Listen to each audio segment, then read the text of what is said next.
surprise anyone, but I was the type of kid who brought home stacks and stacks of books from the library every week. My parents were always telling me to stop reading because they said I would ruin my eyesight, and I did ruin my eyesight, but I think I turned out better because of all that reading. I did kind of lose my passion for reading a little bit in high school because it was like, with all of this assigned reading, why would I want to do even more reading on top of that? But good news, I would say 2020 so far has been one of my best years for reading in a while. On my Instagram stories, I've been posting little mini reviews and summaries of all the nonfiction books that I've read so far this year, but I also got a lot of requests to just make like a dedicated book recommendations video. So here it is. These are some of my favorite nonfiction books that I've read that fall into the category of like self-improvement and lifestyle, which is mainly what I read these days. I'm sure there are books I forgot to add to this list. It's just the ones that I read most recently stand out the most in my memory. I've also been rereading books, so I read somewhere that every time you read a book,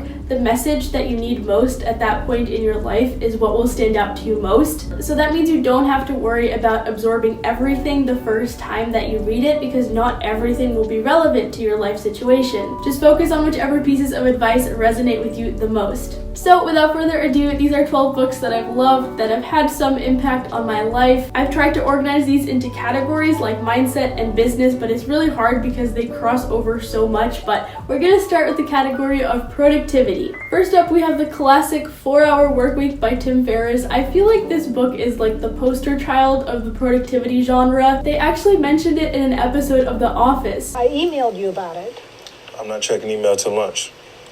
4-Hour Workweek. I love that scene. It was so unexpected. It was like different parts of my life were suddenly colliding. It was amazing. So what Daryl is talking about in that scene is the technique of limiting checking your emails to certain times of the day, instead of checking them as soon as you get them and allowing them to distract you throughout the entire day. And I think that one technique is pretty representative of what the entire book is about. Some of it is very specific on how do you start a business that requires very little of your time. Some of it is how do you negotiate your current job so that you can work remotely and spend as little time as possible working. But overall, a lot of it is just solid productivity advice that applies to everyone. So like one of my favorite takeaways from the book was Tim Ferriss's 80-20 rule. The 80-20 rule states that 80% of results come from 20% of causes. So 20% of your activities yield 80% of your results. And this can apply to so many areas of life because very rarely are all of our efforts in one area equally as lucrative. So for example, which 20% of your work is earning you 80% of your income? Which 20% of your studying is getting you 80% of your knowledge? You can even apply it to relationships, like spending time with which 20% of people yields you 80% of your value. So even if you have no intention of quitting your job, starting a business, and moving to another country, I think we can all benefit from taking this kind of perspective of our lives and just striving to be more effective in everything that we do.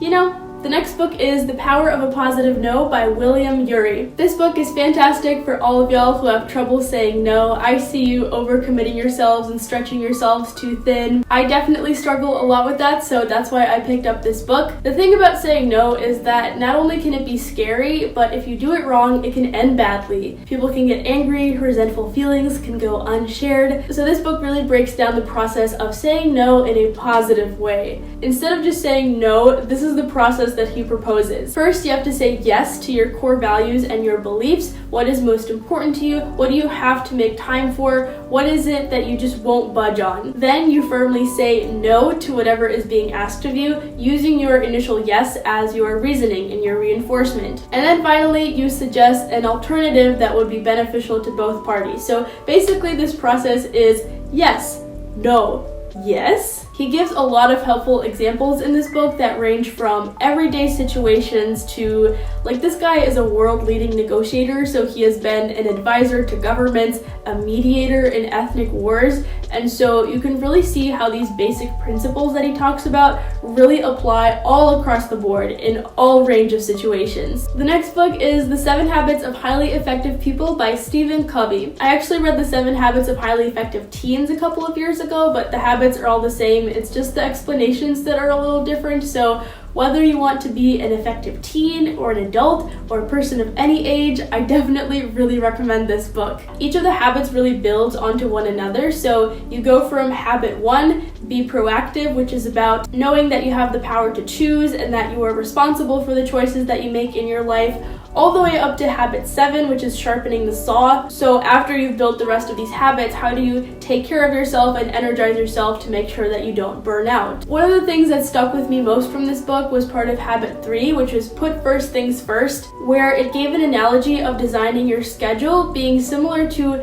filling a jar with rocks and gravel. So the idea here is if someone gave you a jar, a bunch of big rocks, a bunch of gravel, and then some sand, and they said fit all of that into the jar, if you started with the sand and then the gravel and then you tried to fit the big rocks on top, you would run out of room. But if you put the big rocks in first and then the gravel and then the gravel and the sand will kind of fit in the spaces between the big rocks, and you'll be able to fit everything into the jar. So how does this relate to productivity? In your life, your priorities are your big rocks. So like your important relationships, big work projects, time that you spend working on yourself. If you don't put that in your schedule first, your day will get filled up by emails and chores and other little time-wasting activities, and you'll run out of room. So what you have to do is start by scheduling chunks of productive, uninterrupted time, and then fill in the rest of the little tasks around those. 5, 4, 3, 2, 1. The next book is The 5-Second Rule by Mel Robbins. The 5-Second Rule states that if you have an instinct to act on a goal, you must physically move within 5 seconds or your brain will kill it. So I talked about this in my motivation versus self-discipline video. The thing about exercising self-discipline is that the longer you wait, the harder it'll get. The more time you spend negotiating with yourself, trying to get out of doing the thing, the more you'll be like, okay, yeah, maybe it's not worth doing the difficult thing. So the book explains how we have to follow our gut instinct because our gut often guides us in the right direction. Like when we think, the weather is nice, maybe I should go for a walk today and get some exercise. Or if you're at a conference and you think, maybe I should introduce myself to that person standing over there. If you allow yourself to negotiate and make excuses, then you might end up just being like, I'll just stay home and watch TV today. It's not worth going outside. Or, I'm just too nervous to go talk to them. So you just have to count 5, 4, 3, 2, 1 and start physically moving, like moving towards the closet to get a jacket to go outside, or moving towards the person that you want to introduce yourself to. The next category is for books about mindset. So I feel like the productivity category was more about specific techniques to help you be more effective. This category is about changing your perspective of the world and gaining confidence. So the first book I put in this category was You Are a Badass by Jen Sincero. I had heard a lot about this book before I finally read it, and I was like not prepared for how inspirational and motivational it would be. Her writing voice is just really entertaining and engaging, and for some people it might be too much, but I liked it. There is a part of this book where she refers to depression basically as something that you can choose to not have. She says, if you're depressed, just act like someone who isn't depressed, which is a problematic thing to say, and there were a lot of justifiably angry reviews of the book because of that, but I really think the rest of the book has a lot of value in building your confidence and changing your beliefs about what you're capable of and what you deserve. So I wouldn't discount the book because of that section. The next book is The Universe Has Your Back by Gabrielle Bernstein, and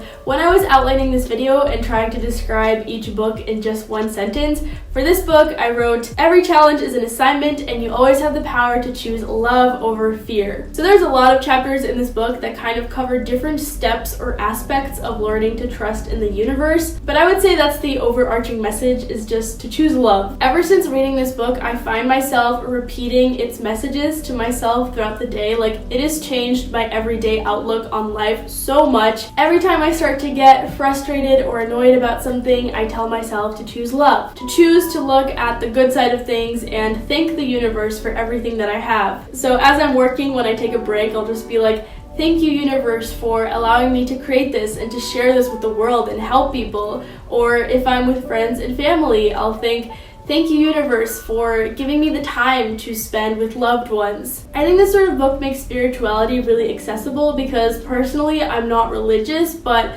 I really resonated with this perspective of there being like a universal power in the world. The last book in this category is Big Magic by Elizabeth Gilbert. She is also the author of Eat, Pray, Love, which is another of my favorites, but it just didn't really fit into the theme of this video. So this book is all about the creative journey and how to stop holding yourself back if you want to pursue something creative. I think my favorite part of this book was where he talked about the shit sandwich. So the shit sandwich is the parts of a career that you don't like, because there will never be a perfect job. There will always be some parts of it that you don't enjoy. And so you just have to decide what you're willing to put up with, basically. Eileen from the YouTube channel Lavendera brought this up in a recent newsletter where she said that being a YouTuber, her shit sandwich was making weekly YouTube videos for 2 years with no income coming from it and no idea of how she would create any sort of income from it. If you're passionate enough about a career, the shit sandwich will be worth it to you, so you just have to decide and figure out which career means that much to you. Alrighty, the next category is business. The first book that I picked for this was You Are a Badass at Making Money by Jen Sincero. So yes, this should sound familiar. This book is very similar in tone to You Are a Badass, but it focuses specifically on making money. It's less about the practical steps of setting up a business and more about the mindset that you need in order to invite abundance into your life and gain the confidence to know that you can earn money. When you read a book like this, I think it's really important to actually do all of the exercises that it tells you to do. So there's a bunch of like questions to think about and prompts to answer at the end of each chapter. And the first time that I read this book, I skipped over all of that because I just wanted to read the book quickly. But I'm reading it now for the second time and actually answering everything, which is taking quite a while. But you get so much more out of the book if you actually take the time to apply it to your own life and really think about all the concepts that you're learning about. The next book is She Means Business by Carrie Green. So the first part of this book covers the mindset that you need in order to start a business, clearing away your doubts, clarifying your vision, getting excited about your dream, and then parts 2 and 3 really get down into the nitty-gritty of business. It goes over how to write a mission statement, define your audience, create content, promote yourself, find mentors, build a team of people. It's so good, and it feels so relatable because it's written in a really friendly and encouraging way. It just makes you feel like you can do anything. So if you want to start a business, especially an online one, I feel like the advice is particularly applicable to online businesses.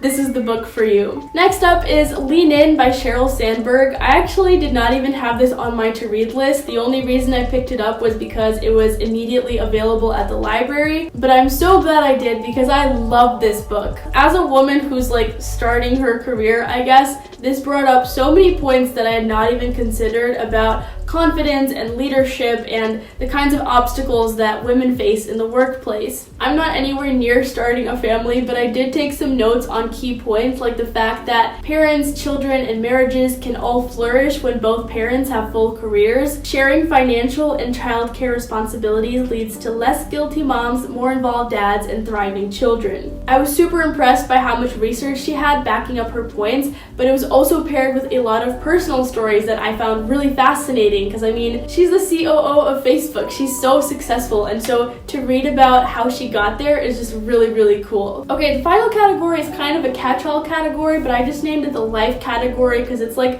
life advice, I guess. So the first book here is The Defining Decade by Meg Jay. In case you're wondering, the defining decade she's referring to here is between ages 20 and 30. I picked up this book because a couple of people had recommended it, and also because I was a little nervous about the fact that I'm turning 20 at the end of this year. So the book is divided into 3 sections: work, love, and brain and body. I think my biggest takeaway from the work section was the importance of weak ties, and how it is your weak ties rather than your close friends that will open up the most doors for you and help you to grow the most. The section on love really busted a lot of myths for me regarding marrying young and the corresponding divorce rates, and also how moving in with someone isn't necessarily a good test for marriage. So that was really interesting, I thought. And then the brain and body section talked about how it's totally normal to lack confidence in our careers at this point in our lives because we just simply don't have a lot of experience. It also talked about not waiting too long to have kids, and that was something I really hadn't thought about, and it was just very eye-opening and honestly scary. Overall, this book just really drills it into you that your 20s are when you make your most important life-changing decisions. But rather than scaring me, that message actually comforted me because it was really exciting to think that I'm really just at the beginning of my life and there's still so much room for possibility. So I would definitely recommend this book if you're in your 20s, but even earlier than that. I would say like 17 through your 20s. Alright, the last book is The Life-Changing Magic of Tidying Up by Marie Kondo. This is a classic. It was so exciting to see this book start to get popular because I feel like it was floating around the self-improvement sphere for a while before it really blew up, and now the fact that everyone knows her name is just, it's really cool to see. I love the whole tone of this book because you can really tell how passionate she is about what she does and how she spent her entire life honing and perfecting these tidying techniques. I think she does a fantastic job of putting into words what we already intuitively know about the way that our living spaces affect how we feel. I read this after decluttering my room, and it did not make me declutter my room again, but it definitely motivated me to keep it decluttered and kind of clarified my why behind keeping my room neat and tidy. So those are all of my favorite recommendations. I do also read fiction books once in a while, but I don't know what I would recommend out of those. I just like escaping into another world for a little while, and I feel like I'm not good at reviewing fiction books. But I did want to mention a few books that I still have on my to-read list though. So I keep my list of books to read in my Notes app. I actually love using the Notes app and use it for so many things because it's so simple and it also syncs with my computer, which is really nice. So I really want to read Atomic Habits. I feel like every single YouTube video I watch, someone mentions Atomic Habits. The Power of Now, How to Win Friends and Influence People, What They Don't Teach You at Harvard Business School, and I've also been hearing a lot about Cal Newport's book, so I really want to check out the one on digital minimalism. And then there's a bunch more in here that I still need to get to. Making this video actually made me so excited about reading again. Like, as I was writing the outline, I just wanted to drop the work that I was doing and go read. So I hope this inspired you to read as well. It's a good habit to develop. It's also just a good way to relax and disconnect from the internet. So I hope you enjoyed the video. If you liked it, please give it a like and subscribe to my channel, and I will see you next week. Bye!